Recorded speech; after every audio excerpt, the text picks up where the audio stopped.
आप सभी को अनुसार एजुकेटर में बहुत बहुत स्वागत। और अगेन आप लोगों के लिए जो है, जैसा कि मैंने प्रॉमिस किया था कि हाइट एंड डिस्टेंस के टॉपिक्स लेके आऊंगा, तो आज हाइट एंड डिस्टेंस के क्वेश्चंस लेके आना। तो आपके सामने एक क्वेश्चन लिखा हुआ है कि an observer 1.7 metre tall is 20√3 metre away from the tower. An observer 1.7 metre tall is 20√3 meter away from a tower. The angle of elevation from the eyes of the observer to the top of tower is 30 degree. तो find the height of the tower, हमें tower की height find करना है। तो सबसे पहले तो हमें क्या है, एक हम बेस ग्राउंड ले लिया हमने, और इस ग्राउंड पे क्या है, हमें एक टावर, ये हमारा टावर है, ठीक है।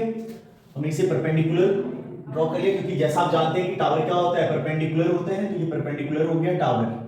अब कह रहे हैं कि टावर से 20√3 मीटर अवे, यहां से अवे कितना, 1.7 मीटर टॉल एक ऑब्जर्वर है।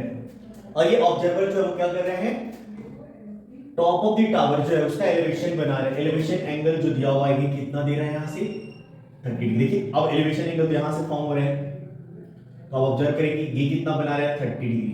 हमें क्या फाइंड आउट करना है, टावर की हाइट, मतलब ये होल हाइट यहां से लेकर के यहां तक h पूरा निकालना है। बट आप जैसा कि देख रहे हो कि यहां से अगर ये 1.7 है तो ये भी क्या हो जाएगा, दिस डिस्टेंस इज 1.7 मीटर हो जाएगा, क्योंकि जितनी हाइट इसकी है उतनी ही हाइट क्या हो जाएगी, इसकी भी हो जाएगी। अब यहां से आप यूज करेंगे, ये पैरेलल है तो जितना ये है सेम क्या हो जाएगा, 20√3 मीटर, ये वाला भी लेंथ हो जाएगा, ये बेस। तो अब यहां से भी बिल्कुल इजी हो गया। अब यहां से क्या यूज करेंगे, क्योंकि अब आपको निकालना क्या है, हाइट। तो हाइट निकालना है और गिवन क्या है आपको, बेस। अब देखेंगे कि हाइट यहां से जो रिमेनिंग पार्ट है, यहां से यहां तक जो आप देखेंगे, यहां से लेकर के यहां तक जो पार्ट है, तो ये पार्ट कितना बच गया हमारा। तो इस पार्ट को आप टोटल हाइट h था, तो अब यहां से यहां तक के पार्ट को हम क्या लिख सकते हैं, h माइनस 1.7, ठीक है। टोटल हाइट कितना था, h, तो हमने टोटल हाइट h है, ये टोटल हाइट h था, और यहां से यहां तक की हाइट क्या हो गया, h माइनस 17, क्योंकि इतना माइनस करेंगे तो ये बचेगा। तो अब सिंपल है, आपके पास क्या है, हाइट है और बेस है। तो हाइट और बेस किसमें आता है, या तो cot थीटा यूज करें या तो हम tan थीटा यूज करें। तो अगर हम यहां से क्या करते हैं, tan और थीटा की जगह क्या हो जाएगा, 30 डिग्री। और जैसा कि आप जानते हैं कि थीटा के सामने वाला क्या होता है, परपेंडिकुलर, तो ये हो गया परपेंडिकुलर h माइनस 17, और बेस कितना हो गया हमारा 20√3। अब आपको पता होगा 30 डिग्री की वैल्यू कितना होते हैं, 1/√3 is equals to h minus 17 upon 20√3। √3 से √3 कैंसिल हो जाएगा, मल्टीप्लाई फॉर्म इक्वल में होते हैं, तो क्रॉस मल्टीप्लिकेशंस करेंगे तो कितना हो गया, 20 is equals to h minus 17। 17 इधर आकर ऐड हो जाएगा, तो 37 इज इक्वल्स टू h। तो 30 हाइट जो है टावर की कितनी हो गई, 37 मीटर। मतलब ये टावर यहां से यहां तक कितना ऊंचा है, 37 मीटर। दूसरे क्वेश्चन के ऊपर आ रहे हैं, तो देखते हैं यहां पे सेकंड क्वेश्चन क्या है कि from the top of a tower 100 metre high, मतलब ये हमारा टावर है और ये कितना है, 100 मीटर हाई है। अ मैन ऑब्जर्व, एक आदमी यहां पे बैठा हुआ है टॉप पे, और ये ऑब्जर्व कर रहे हैं कि observe two cars on the opposite sides of the tower. मतलब टावर के इधर और एक इधर, दो कार मैंने लिख रखा है, कार 1 और कार 2। तो दो कार जो क्या है उसको वो देख रहे हैं, जिसके साथ डिप्रेशन एंगल यहाँ पे बनते हैं, जैसा कि आपको पता है 30 डिग्री और 45 डिग्री बना रहा है respectively. Find the distance between the two car, मतलब इन दोनों कार के बीच में कितनी दूरी है यहां से यहां तक, ये हमें क्या करना है, फाइंड आउट करना है। तो फर्स्ट ऑफ ऑल जैसा कि आपको पता है कि ये लाइन क्या हो गया, हमने पैरेलल हो गया इस लाइन की, डिप्रेशन एंगल। तो आपको पता है अल्टरनेट इंटीरियर एंगल इक्वल होता है, तो यहां से क्या हो जाएगा, ये 30 डिग्री और ये एंगल 45 डिग्री, ठीक है। अब आप सब नेमिंग अगर हम यहाँ पे कर ले, तो ये A बना दिया हमने, ये B बना दिया, C बना दिया और D बना दिया। तो दो कार के बीच की दूरी जो हमारा क्या हो गया, BD, मतलब हमें निकालना क्या है, BD। दोनों कार के बीच की डिस्टेंस कितना है, D, सॉरी BD। तो BD जो हमें क्या है, निकालना है यहाँ से। तो अब BD निकालने के लिए देखिए एक एक करके यहाँ से अगर हम देखें, तो पहले अगर इस वाले ट्रायंगल का यूज करें, ट्रायंगल ACB, सॉरी, तो ACB में हमारा ये 45 डिग्री है, तो हम यहाँ से क्या करेंगे, क्योंकि बेस का यूज करते हैं, करना है हमें, तो हम फिर से क्या करें, tan 45 डिग्री यूज करें। तो tan 45 डिग्री ये क्या हो जाएगा, परपेंडिकुलर, कितना परपेंडिकुलर है इसका, 100 मीटर। और दूसरा जो ये बेस हमारा क्या हो जाएगा, BC, इसकी वैल्यू आपको पता है कितना कितना होता है, 45 डिग्री 1, और इसका 100 मीटर अपॉन में BC। तो यहां से अगर आप BC क्रॉस मल्टीप्लाई करेंगे तो BC is equals to 100 metre.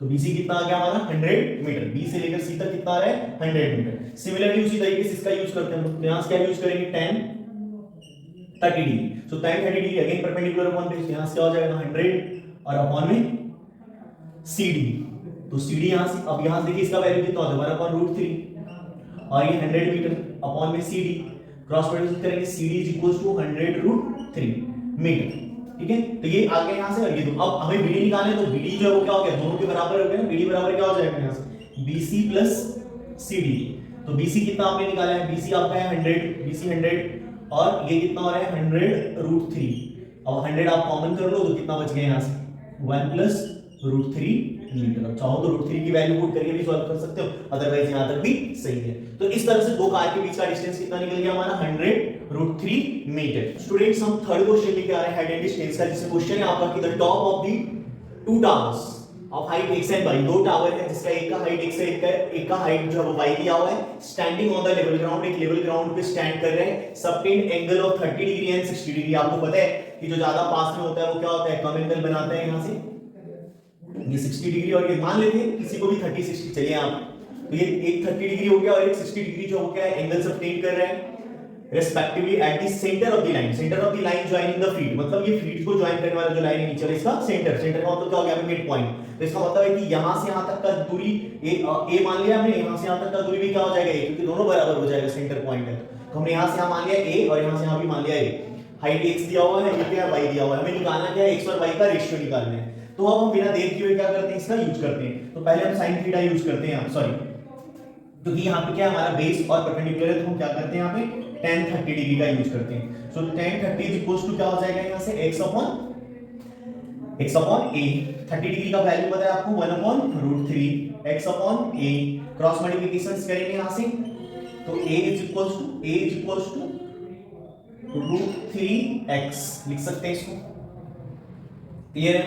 अब आते हैं दूसरे वाले पार्ट में, तो दूसरे वाले पार्ट पे आते हैं, इसमें हम क्या यूज करेंगे tan 60 डिग्री, tan 60 डिग्री क्या हो जाएगा y अपॉन a, 60 डिग्री का वैल्यू पता है आपको √3 y अपॉन a, यहां से क्रॉस मल्टीप्लिकेशंस करेंगे √3a is equals to y, so now y की वैल्यू भी हमें मिल गई, तो y की वैल्यू हमें मिली x is equals to a upon √3, x is equals to a upon √3, then यहां से हम रेशियो निकाल, रेशियो x अपॉन y, तो x की वैल्यू हमारे यहां से क्या आया है a अपॉन √3 एंड y की वैल्यू हमारे पास है √3a अपॉन 1, रेसिप्रोकल करेंगे तो a अपॉन √3 और 1 अपॉन √3a, तो a से a कैंसिल हो जाएगा यहां से, 1 अपॉन √3 3 हो गया, तो 1:3 हो जाएगा यहां से। तो इस तरह से जो इसका आंसर्स फाइंड आउट हो गया। Thank you very much, like and subscribe करें।